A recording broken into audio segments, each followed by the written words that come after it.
Hello everyone, this is Anjali और स्वागत है आपका मेरे चैनल लर्न विद अंजलि में। इस पर्टिकुलर वीडियो में हम डिस्कस करने वाले हैं इकोसिस्टम के बारे में। We will discuss about ecosystem and types of ecosystem, components of ecosystem. So start करते हैं वीडियो को। इससे प्रीवियस वीडियो में हमने स्टडी के बारे में पढ़ा कि इकोसिस्टम की स्टडी को क्या बोला जाता है, इकोलॉजी बोला जाता है। तो प्रीवियस वीडियो में हमने इकोलॉजी के बारे में डिस्कस किया, टाइप्स ऑफ इकोलॉजी के बारे में डिस्कस किया, डोमिनो इफेक्ट के बारे में भी डिस्कस किया। So if you haven't check those videos so please go and check the previous videos, ताकि आपको थोड़ा सा लेआउट क्लियर हो जाए कि what is actually ecology. And now हम पढ़ने वाले हैं इकोसिस्टम के बारे में। अच्छा, इकोसिस्टम जैसे नाम से ही इसमें पता चल रहा है, there is system inside the term, है ना, इकोसिस्टम। सो इकोसिस्टम जो है ना, the system that is resulting from the interaction of all living and non living factors of the environment. So living factors और नॉन लिविंग फैक्टर्स आपस में जब interact करते हैं तो जो सिस्टम फॉर्म होता है, that system is actually what is called ecosystem. So that interaction, that system that is arised from the interaction of living and non living organism, that is known as ecosystem. अब ये जो term है, ये किसने propose की थी? ये term जो इकोसिस्टम है किसने दी थी? ये दी थी A.G. Tansley, Arthur George Tansley, जो कि एक बोटेनिस्ट हैं, प्लांट की स्टडी जिन्होंने की है। सो उन्होंने ये टर्म दी थी 1935 में। अब इसमें दो चीज़ें इंपॉर्टेंट है। एक तो ये इकोसिस्टम क्या होता है, क्योंकि डायरेक्ट आपसे डेफिनेशन पूछ ली जाएगी कि what is that system of interaction, या what is that system of interaction of living and non living organism, what is that ecology, community, population, ecosystem, उसको क्या बोला जाता है। ये सेकंड इंपॉर्टेंट है कि ये टर्म किसने दी थी, क्योंकि जनरली इकोलॉजी और इकोसिस्टम, स्पेशली इकोसिस्टम की टर्म के जो ऑथर है वो सॉरी, जो जिन्होंने टर्म कॉइन की थी उनके बारे में पूछ लिया जाता है। सो ध्यान रखेंगे A.G. टेंसले है जिन्होंने इकोसिस्टम टर्म कॉइन की थी 1935 में। अब जो इकोसिस्टम है, that is consist of biological community that occur in same local and a physical chemical factor that make up it's non living and abiotic environment.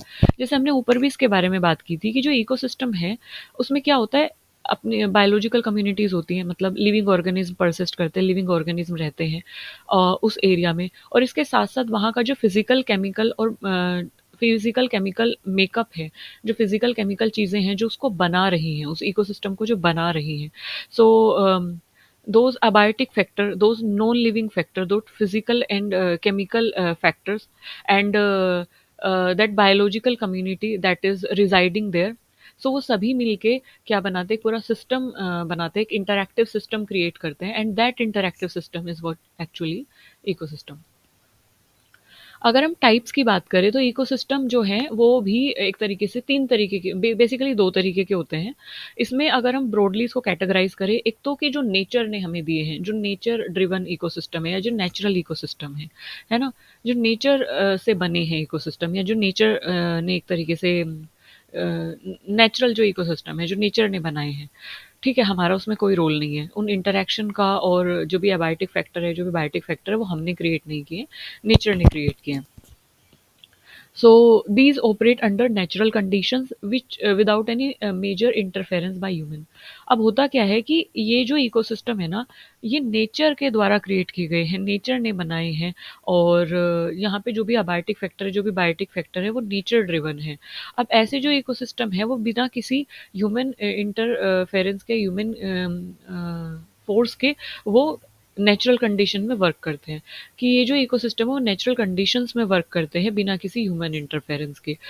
इसमें दो तरीके की इकोसिस्टम आते हैं। पहला है टेरेस्ट्रियल इकोसिस्टम, मतलब ऐसा इकोसिस्टम जो कि लैंड पे है। टेरेस्ट्रियल इज समथिंग जो कि लैंड एरिया पे है या जो कि धरती पर है, जैसे कि फॉरेस्ट है, ग्रासलैंड है, डेजर्ट है, माउंटेनियस इकोसिस्टम हो गए। सो ये सभी इकोसिस्टम क्या है, जो कि धरती पे है, यानी कि टेरेस्ट्रियल में काउंट होंगे। अब दूसरा आता है एक्वेटिक इकोसिस्टम, मतलब ऐसे इकोसिस्टम जो कि पानी में है। अब पानी में भी दो तरीके के होंगे, या तो वो सॉल्टी वाटर में होंगे, है ना, या तो वो फ्रेश वाटर से कंसिस्ट होंगे। मतलब मेन जो वहाँ पे अबायोटिक फैक्टर होगा, या तो फ्रेश वाटर होगा, या तो मरीन वाटर होगा, या सॉल्टी वाटर होगा। तो उसके बेस पे हमने एक्वेटिक इकोसिस्टम को भी दो तरीके से कैटेगराइज किया, फ्रेश वाटर और मरीन वाटर। फ्रेश वाटर में आते हैं लेंटिक और लोटिक जो कि हमने ऊपर भी बात की थी। लेंटिक इज समथिंग जो कि फ्लोइंग वाटर बॉडी है, जो मूव कर रही है ना, वाटर बॉडी जो मूव कर रही है, मूविंग है, जैसे कि स्प्रिंग, झरने हैं, स्ट्रीम्स हैं, रिवर्स हैं, तो जो बह रही हैं, तो उनको आप बोलते हो लेंटिक वाटर बॉडी। तो फ्रेश वाटर बॉडी में एक तो लेंटिक होगी और दूसरा होगी जो रुकी हुई है, मतलब दे आर कन्फाइंड, चारों तरफ जो है मिट्टी है या भी कोई सीमेंटेड बाउंड्री है और उसके अंदर पानी भरा हुआ है, तो स्टैंडिंग वाटर बॉडी उनको बोला जाता है कि पानी जो है वो रुका हुआ है। सो जैसे कि standing water body, लेंटिक water body, जैसे कि लेक है, पॉन्ड है, पूल्स हैं, है ना। सो ये सब जो है वो क्या किस में आता है, लेंटिक यानी स्टैंडिंग वाटर बॉडी में। सो फ्रेश वाटर में भी लेंटिक और लोटिक दो तरीके की वाटर बॉडी आ जाती है। ये याद रखना बहुत ज़रूरी है क्योंकि लेंटिक जो है वो स्टैंडिंग वाटर बॉडी है, लोटिक जो है वो रनिंग वाटर बॉडी है। सो इसमें एक टर्म पूछ ली जाती है कि रनिंग वाटर बॉडी इसमें से क्या रनिंग वाटर बॉडी को बोला जाता है। सो लेंटिक और लोटिक में कंफ्यूज नहीं होना है। फिर इसके बाद आता है मरीन वाटर। मरीन मतलब कि जो कि सॉल्टी वाटर बॉडीज है, यानी कि मेन जो अबायोटिक फैक्टर उसमें है वो क्या है, सॉल्ट वाटर है। जैसे कि ओशन है और सी है, एस्चुरी है, तो इन सब में क्या है, खारा पानी भरा हुआ है, सॉल्टी वाटर इसमें भरा हुआ है। तो सॉल्टी वाटर की वजह से ये वाटर बॉडी किस में कंसिडर होती है, मरीन वाटर में कंसिडर होती है। इसके अलावा अगर हम देखें, सो ये तो हमने बात की कि जो वाटर बॉडी है वो कैसी है, नेचुरल या नेचर ड्रिवन है, नेचर की तरफ से एक तरीके से these are operated under natural condition. इसके अलावा हमारे पास जो वाटर बॉडी आती हैं दोज आर आर्टिफिशियल या मैन इंजीनियर्ड इकोसिस्टम, मतलब आर्टिफिशियल वाटर बॉडी, या यू कैन से कि artificial ecosystem, not water bodies. They can be water, they can be on land, but इनमें मेन चीज़ क्या होगी कि ये ह्यूमन ड्रिवन है, मैन इंजीनियर्ड है। मतलब कि ये जो इकोसिस्टम है वो इंसान ने बनाया है, नेचर ने नहीं बनाया है, हमने क्रिएट किया है। सो ये जो वाटर बॉडी हैं ये आर्टिफिशियली मेंटेन की जाती है ह्यूमन के द्वारा, जहाँ पे जो एनर्जी है वो किसके द्वारा दी जाती है, ह्यूमन के द्वारा दी जाती है। तो बेसिकली अगर ये ह्यूमन के द्वारा बनाई गई हैं या ह्यूमन के द्वारा आर्टिफिशियली क्रिएट की गई हैं, तो इनके अंदर जो चेंजेस होंगे, जो मैनिपुलेशन होंगे, वो भी प्लान्ड होंगे। प्लान्ड मतलब कि कितने टाइम बाद इसमें क्या-क्या चेंजेस करने हैं, ये भी प्लानिंग के तहत होगा, प्लान्ड होगा। और ये किसके थ्रू होगा, मैन के थ्रू होगा। So natural balance is disturbed regularly. So they are planned, they are manipulated by human being. और इसमें जो एनर्जी दी जाती है, एनर्जी ऐड की जाती है, वो ह्यूमन के द्वारा की जाती है, ह्यूमन के द्वारा इसको मेंटेन किया जाता है। सारी प्रोसेस जो है वो किसके हाथ में होती है, ह्यूमंस के हाथ में होती है। अभी जब हम एग्जांपल पढ़ेंगे जैसे कि क्रोपलैंड इकोसिस्टम, तो जो खेतों को बनाया है या खेतों में जो फसलें लगाई हैं, तो अगर हम बात करें जो क्रॉप्स हैं, तो क्रॉप अपने आप में एक पूरा इकोसिस्टम हो जाता है, क्रॉपलैंड इकोसिस्टम, जहाँ पे सॉइल है, एबायोटिक फैक्टर, वाटर भी है, पीएच भी है, केमिकल्स भी हैं, ऊपर एयर भी है, तो एबायोटिक फैक्टर्स हैं, सनलाइट भी है। इसके अलावा फिर हमने क्रॉप्स जब लगाई तो वो बायोटिक फैक्टर भी आ गए। इसके साथ साथ वहाँ पे सॉइल माइट्स, मिट्टी में रहने वाली आसपास जो बर्ड्स हैं वो आ जाती हैं। तो एक तरीके से पूरा इकोसिस्टम बन के तैयार हो जाता है, पूरा इकोसिस्टम जो है क्रिएट हो जाता है, and that is known as cropland ecosystem.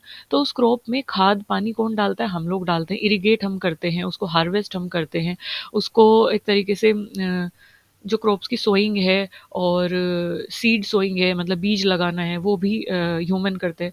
उसके बाद टाइम टू टाइम उसमें कितने टाइम पे पानी देना है, वीड्स कब एक तरीके से कट करने हैं। तो पूरी की पूरी जो प्रोसेस है, पूरी की पूरी जो मैनिपुलेशन है, उसमें जो भी चेंजेस करने हैं वो ह्यूमन करते हैं। So that ecosystem are known as artificial ecosystem. इसके अलावा अगर हम नेक्स्ट बात करें, दैट इज कंस्ट्रक्टेड वेटलैंड। तो वेटलैंड कंस्ट्रक्टेड मतलब कि we construct the wetland in our own way, हम खुद से कंस्ट्रक्ट करते हैं वेटलैंड को। तो जब हम वेटलैंड को कंस्ट्रक्ट करते हैं तो उसी तरीके से हम उसमें वाटरिंग करते हैं और उसी तरीके से उसको मैनिपुलेट करते हैं, और उसमें प्रॉपर टाइमिंग के बाद we just change the things in that. तो वेटलैंड इज समथिंग जो कि नेचुरल इकोसिस्टम है, लेकिन जब कंस्ट्रक्टेड वेटलैंड की बात की जाती है तो उन वेटलैंड को हम बनाते हैं, waste water treatment, waste water को ट्रीट करने के लिए हम उनको बनाते हैं, या इकोसिस्टम को रिस्टोर करने के लिए भी हम उनको क्रिएट करते हैं। तो constructed wetland are a type of man engineered ecosystem जो कि ह्यूमन ने क्रिएट किया है।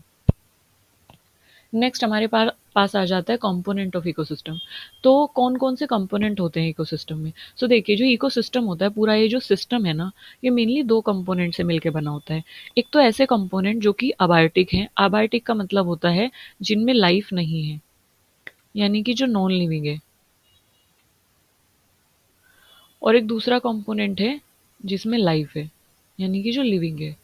तो 2 तरीके के कंपोनेंट है, एक तो जिसमें लाइफ नहीं है, that is non living abiotic component, abiotic यानी लाइफ नहीं है। दूसरा कंपोनेंट है जिसके अंदर लाइफ है यानी कि living, that is biotic component. अगर हम अबायोटिक की बात करें तो अबायोटिक में 2 कंपोनेंट आ जाते हैं। पहला है क्लाइमेटिक फैक्टर, मतलब कि जो आसपास का मौसम है, क्लाइमेट है, ये वाली चीज़ आ जाती है। दूसरा है एडेफिक फैक्टर, एडेफिक मतलब that is something related to soil, मिट्टी से जो रिलेटेड है। तो क्लाइमेट और एडेफिक मेन 2 फैक्टर हैं। क्लाइमेट में अगर हम बात करें तो क्लाइमेट फैक्टर में जो बारिश हो रही है, लाइट जो आ रही है, सोलर लाइट, विंड, टेम्परेचर, तो ये सारे फैक्टर्स क्या करते हैं, अफेक्ट करते हैं किसको, बायोटिक कंपोनेंट को, उनके सर्वाइवल को, उनके ग्रोथ को, रिप्रोडक्शन को। सो अबायोटिक फैक्टर बहुत ज़्यादा इंपॉर्टेंट हो जाते हैं। तो क्लाइमेट में रेन, लाइट, वाटर, टेम्परेचर। इसके अलावा अगर हम एडेफिक फैक्टर की बात करें, सॉइल फैक्टर की बात करें, तो सॉइल है, उसकी पीएच है, उसमें जो भी मैक्रो और माइक्रो न्यूट्रिएंट हैं वो सब आ जाते हैं। टोपोग्राफी, वहाँ का जो एरिया है, वहाँ की एरिया कैसा है, प्लेन है कि प्लेट्यूज हैं, कि किस तरीके का वहाँ का एरिया है, टोपोग्राफी कैसी है। So that is edaphic factor. अब ये तो बायोटिक फैक्टर की हमने अबायोटिक की बात की, फिर आते हैं बायोटिक फैक्टर। बायोटिक मतलब जिनके अंदर लाइफ है। तो इसमें आते हैं प्रोड्यूसर्स यानी ऑटोट्रोफ, यानी कि सबसे पहले आते हैं प्रोड्यूसर्स जो कि खाना को या फोटोसिंथेसिस के थ्रू फूड को प्रोड्यूस करते हैं, दैट आर ऑटोट्रोप्स। फिर उसके बाद आते हैं कंज्यूमर्स। कंज्यूमर्स मतलब कि जो उस फूड को कंज्यूम करते हैं, दैट आर नोन एज हेटेरोट्रोप्स, है ना। तो उस फूड को कंज्यूम कर रहे हैं। फिर उसके बाद आते हैं decomposers, that are known as saprotrophs. So सबसे पहले आते हैं प्रोड्यूसर जो कि खाना प्रोड्यूस करते हैं, जैसे प्लांट। प्लांट अपने फोटोसिंथेसिस के थ्रू फूड को क्या करते हैं, प्रोड्यूस करते हैं, ग्लूकोज को प्रोड्यूस करते हैं, C6H12O6 को प्रोड्यूस करते हैं। फिर दूसरे एनिमल्स आ जाते हैं जो कि उसको कंज्यूम करते हैं, जैसे कि अगर हम बात करें ह्यूमन बींग्स का कंज्यूमर, लायंस हो गए, डियर हो गए, तो ये सब क्या है, हेट्रोट्रोप्स है, कंज्यूमर है। फिर उसके बाद आते हैं डीकम्पोजर्स। डीकम्पोजर्स मतलब जब प्लांट और जो कंज्यूमर्स हैं उनकी डेथ हो जाती है, तो जो वो मिट्टी में मिल जाते हैं, तो उनको जो है डीकम्पोज करना, बेसिकली उनको जो है कॉम्प्लेक्स से सिंपलर सब्सटेंसेस में तोड़ना, तो उनको बोला जाता है डीकम्पोजर्स या सेप्रोट्रोप्स। तो ये सब क्या है, बायोटिक कंपोनेंट है। अब अगर देखा जाए तो प्रोड्यूसर्स हैं, कंज्यूमर्स हैं, डीकम्पोजर्स हैं, ये सारे जो भी बायोटिक कंपोनेंट हैं किस पे रिलाई कर रहे हैं, किससे अफेक्ट हो रहे हैं, किससे प्रभावित हो रहे हैं।